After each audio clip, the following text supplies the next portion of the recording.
Who's ready for some Fed minutes?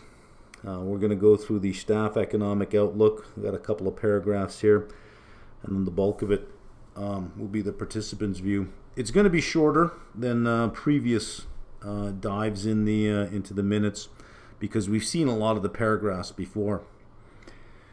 You'll recall last time we looked at the staff economic outlook, they were predicting a mild recession. That hasn't changed. What has changed are the conditions under which they're expecting one. And then they follow it up with, but you know, so let's see what they have to say here. Economic forecast prepared by the staff for the June FOMC meeting continued to assume that the effects of the expected further tightening in bank credit conditions amid already tight financial conditions would lead to a mild recession starting later this year. So there's their conditions for the recession. Tight credit. Expected further tightening in bank credit conditions amid already tight financial conditions would lead to a mild recession. Real GDP was projected to decelerate in the current quarter and the next one before declining modestly in both the fourth quarter of this year, first quarter of next year. So their mild recession is Q4 23, Q1 24. Real GDP growth over 24 and 25 was projected to be below the staff's estimate of potential output growth. So after the recession, moderate growth, but still below potential. Unemployment rate forecast to increase this year, peak next year, and remain near that level through 2025. I would like to know how. On Sunday, in the next market outlook that's coming up, I'm going to point out something that I've seen in 10Qs. I've seen it in a number of 10Qs so far. And I picked up on the pattern. I got a little bit curious, so I started grabbing 10Qs at random, and sure enough, I found the same thing. In Canada, Rogers bought Shaw, and they announced the same thing. I'm not going to tell you what it is, but it helps explain a lot about the labor market. If the theory is right, it fits the data. It explains a lot about the current labor market, and it really explains the shift that we see between goods and services. Why is the goods sector seem to be in contraction and the service sector in expansion? So when I read this statement is going to peak next year and remain near that level through 2025, I think, how?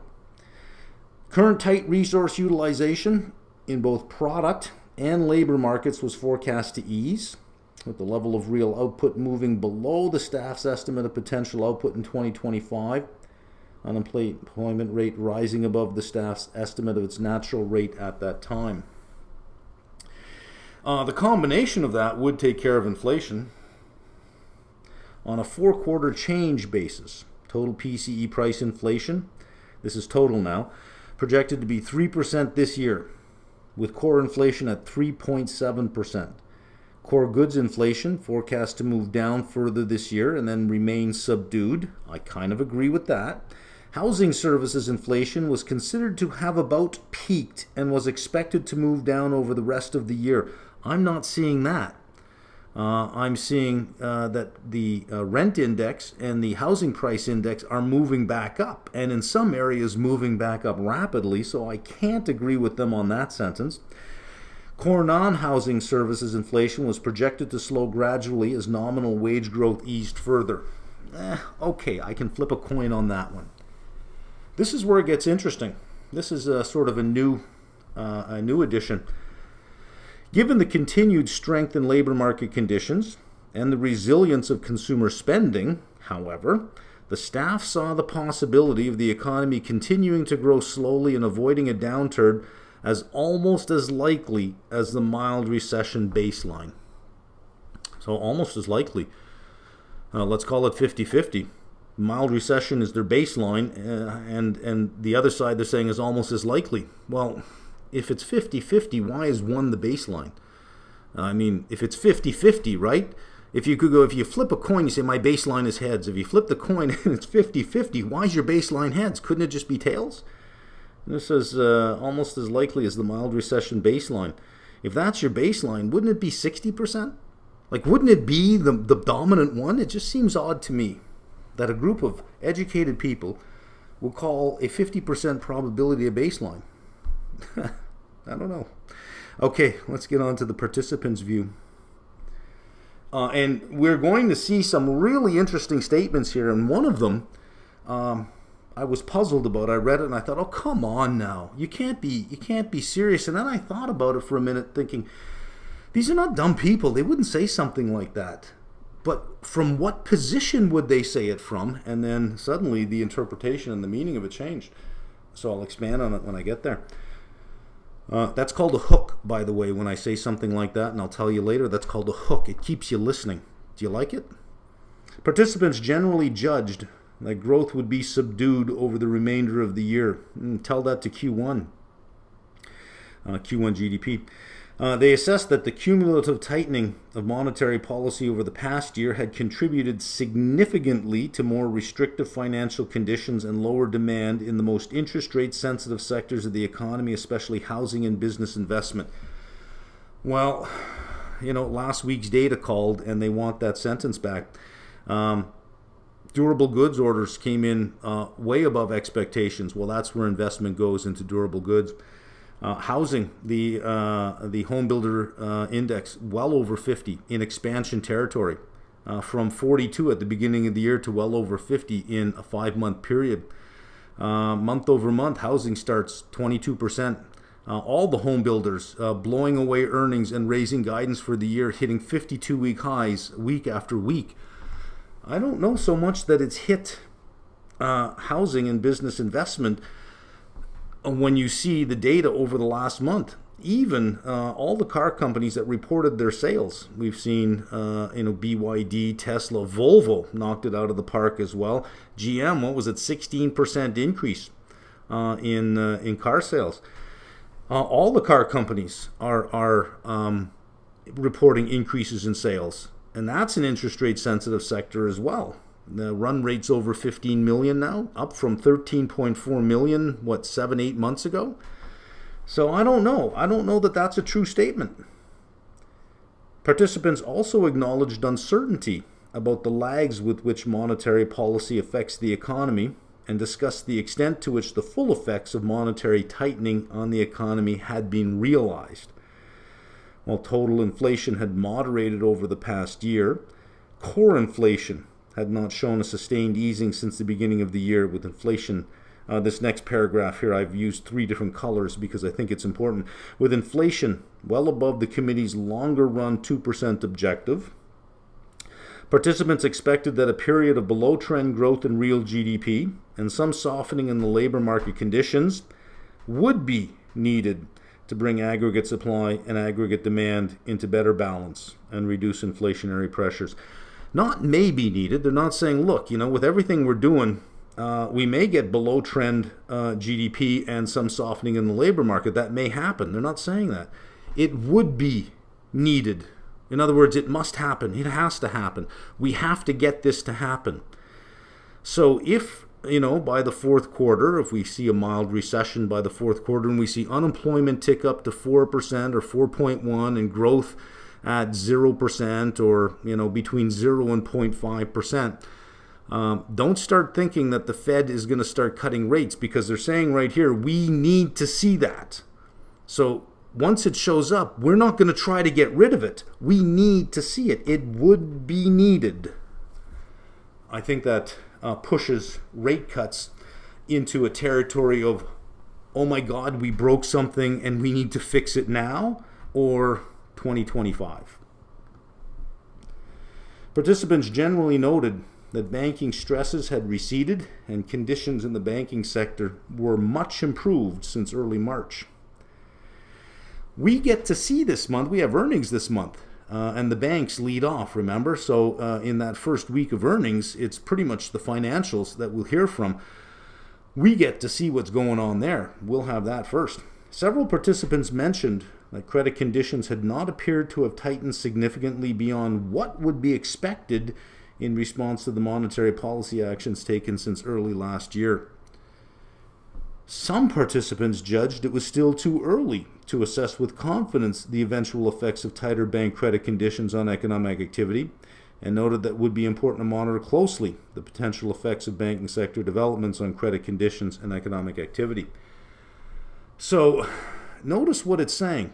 Some participants are saying, we're not really seeing much other than what normally would be expected with higher rates. And others are saying, hey, whoa, too early to tell. But no one is saying, I'm seeing a lot of stuff. It's either I'm not seeing anything or, well, it's way too early to tell. But no one's seeing anything yet. In their discussion of the household sector, participants generally noted that consumer spending so far this year had been stronger than expected. No kidding. Several participants noted that aggregate household wealth remained high, as equity and home prices had not declined much from the recent highs. We know the S&P 500 is sitting 7% below its all-time high. Housing prices are sitting 1.7% below last year's high. 1.7%. After 500 basis points. I still can't wrap my head around that we were able to get back to that level. I am in awe of the market's ability to ignore things. Regarding the business sector, various participants said that reports from their contacts were mixed, some pointing to softening economic conditions, others indicating greater than expected strength. And I think the softening economic conditions are probably more on the manufacturing side and greater than expected strength more on the services side. Many participants noted that developments in the banking sector appeared to have had only a modest effect so far on credit availability from firms, or for firms. Some participants remarked that the effects of high interest rates on the housing sector appeared to be bottoming out, with home sales, builder sentiment, new construction all having improved a little since the start of the year. Whoa, I say, a little since the start of the year? You must be kidding me. The home builder index started the year at 42. That's well in contraction territory. Our last read was 55, which is above expansion. You went from well in contraction to expansion in a period of 5 months. You're telling me it's improved a little since the start of the year? Look again. In their discussion of economic activity, several participants pointed out that recent GDP readings had been stronger than expected earlier in the year, while gross domestic income readings had been weak. That is true. Of those who noted the discrepancy between GDP and GDI, most suggested that economic momentum may not be as strong as indicated by the GDP readings. I think that's a true statement as well. In discussing that possibility, a couple of these participants also cited the recent subdued growth in aggregate hours worked. They noted some signs that supply and demand in the labor market were coming into better balance. Prime age labor force participation rate moving up in recent months, and further reductions in rates of job openings and quits and declines in average weekly hours. A few participants noted that their district contacts reported less difficulty in hiring and retaining workers, lower turnover rates, and some layoffs. Participants anticipated that employment growth would likely slow further, consistent with their projections of below-trend economic growth. Participants noted that nominal wage growth had shown signs of easing, but observed that it was still running at a pace that, given current estimates of trend productivity growth, was above what would be consistent over the longer run with the committee's 2% inflation objective. And the theory that I'll lay out on Sunday can explain that as well, can explain this anomaly of lower trend productivity with high nominal inflation, yet it not showing up on companies' income statements, what I have to show. And it's not just a theory, it's as I said, I've seen this trend in a bunch of 10Qs now, and it makes me stop and say, hang on a second, it's not just one or two companies doing this, it's a whole bunch. You see that? That's a hook. As I said earlier, that's a hook. I stick it in the side of your mouth and I pull you along, right? So that Sunday you're going to listen and you're going to tell all your friends, and it'll be the most watched video ever on YouTube. I don't think so. Where are we here? Participants agreed that inflation was unacceptably high and noted that the data, including the CPI for May, indicated that declines in inflation had been slower than they had expected. So we get another big jobs number on Friday. You can lock 25 basis points for July. The probability right now, I think, is at 89% for a rate hike there's still some holdout for no rate hike. But you get a strong jobs number, and yeah, you can lock in 25, I think. Some participants noted the recent moderation in housing services inflation and expected this trend to continue. However, a few participants pointed to upside risks to the outlook for housing services inflation associated with near record low inventories of homes for sale, solid housing demand, and less than expected deceleration recently in measures of rents for leases signed by new tenants. And it was at that point I said, well, thank you, somebody noticing it. Because it just seemed like the last two times it was mentioned in the minutes, it was, hey, we haven't seen much, or there's been a small bit of improvement since the beginning of the year, but they are aware that, no, it's turning around. Additionally, some participants remarked that core non-housing services inflation had shown few signs of slowing in the past few months.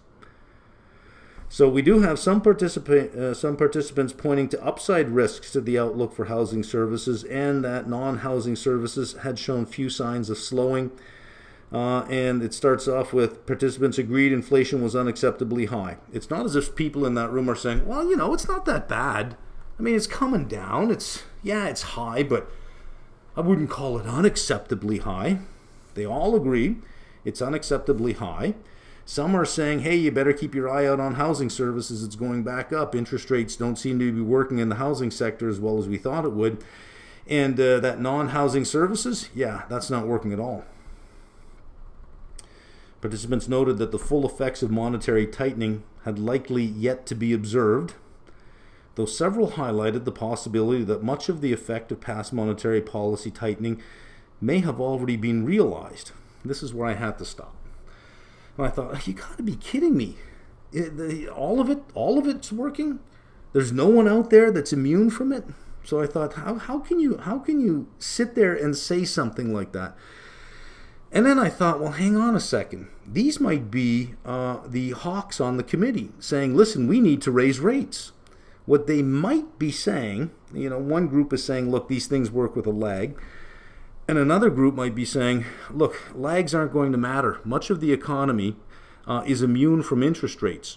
You've got a whole bunch of companies with swaps in place, a whole bunch of homeowners already with fixed rate mortgages. We've raised interest rates, so their savings are paying well. Their cash and cash equivalents are paying well, but they're not really feeling it. So there's going to be no lag effect with them. So what I think they're saying is that to the extent that our interest rate hikes are felt by those that feel it, it's all in the economy right now. We cannot wait. If inflation is too high, we can't wait for all of these things to just roll off, for all the swaps to roll off and it slowly start to reset higher. What we have to do is get rates higher now. Because if it's all in the economy now and it's this good, well, then we got to go higher. So let's read it again with that in mind. Participants noted the full effects of monetary tightening had likely yet to be observed. So imagine you're a dove and they're talking about raising rates and you're saying, hey, guys, the full effect of all our rate hikes haven't been felt yet. Now let's switch to the other side of the room for those who want to raise rates, knowing that, listen, you got a bunch of the economy that's immune anyways. They're not going to feel it. They're saying the possibility that much of the effect may have already been realized, that whatever effect could be realized has been realized. And if it hasn't, it's because they're immune.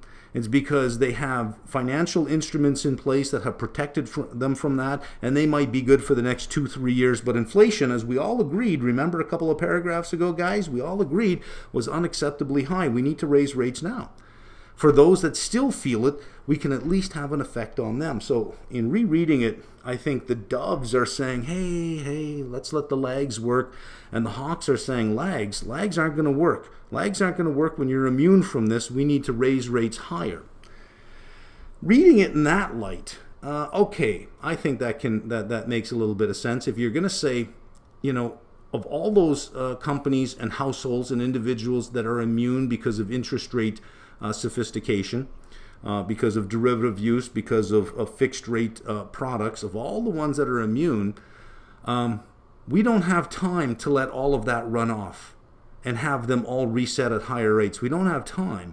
if inflation is too high and we want to get it down by the end of next year, we pretty much got to work right now that whatever interest rate hikes we've done, this is it, guys. This is the effect we've had. This is all we've had. And we risk things getting bad unless we go further now.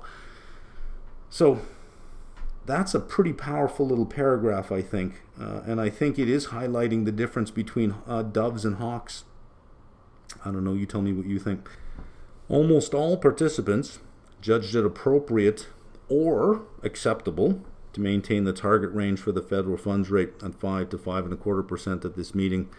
So I think you have the doves that are saying, look, it is appropriate to hold. I think you have those in the middle saying, yeah, I guess so. It's acceptable to me. I can live with it. And almost all. So you have a few. Sorry, when it says almost all. So there's a few who probably wanted to raise rates.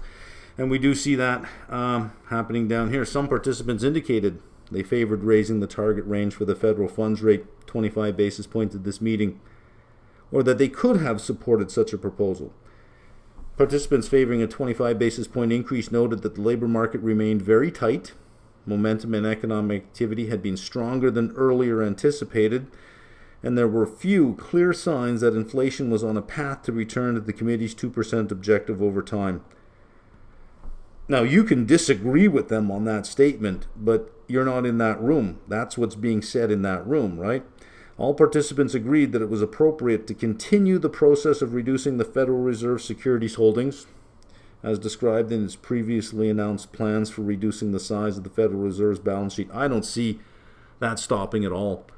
Again, unless something significant breaks, then maybe they would stop that, a rate cut and maybe stop the runoff.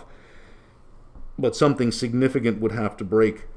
A slowdown with an increase in unemployment from 3.5, 3.6 to 4 or 4.1 is not going to do it. I think they continue to run off that balance sheet, which means M2 continues to contract.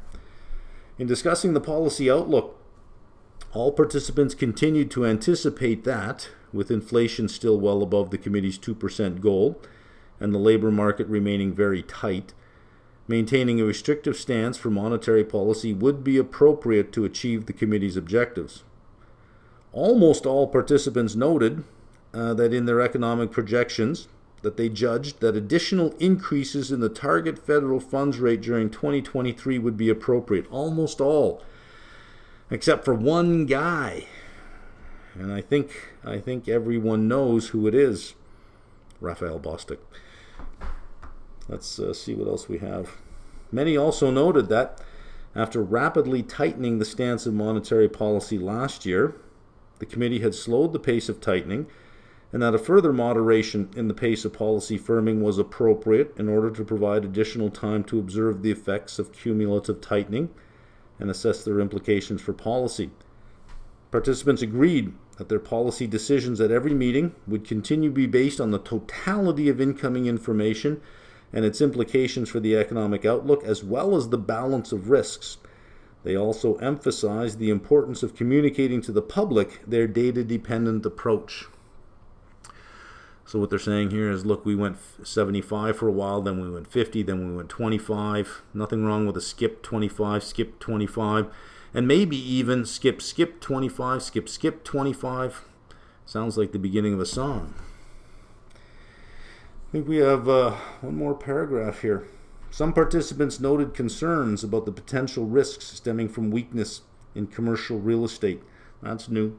And it's only one sentence. Some participants brought it up saying, this commercial real estate business, maybe we should watch that. A number of participants observed that the resolution of the federal government debt limit had removed one source of significant uncertainty for economic outlook. A few participants noted that there could be some upward pressure on money market rates in the near term as the Treasury issued more bills to meet expenditures and returned the balance in the TGA to the Treasury's preferred level. Haven't really seen that.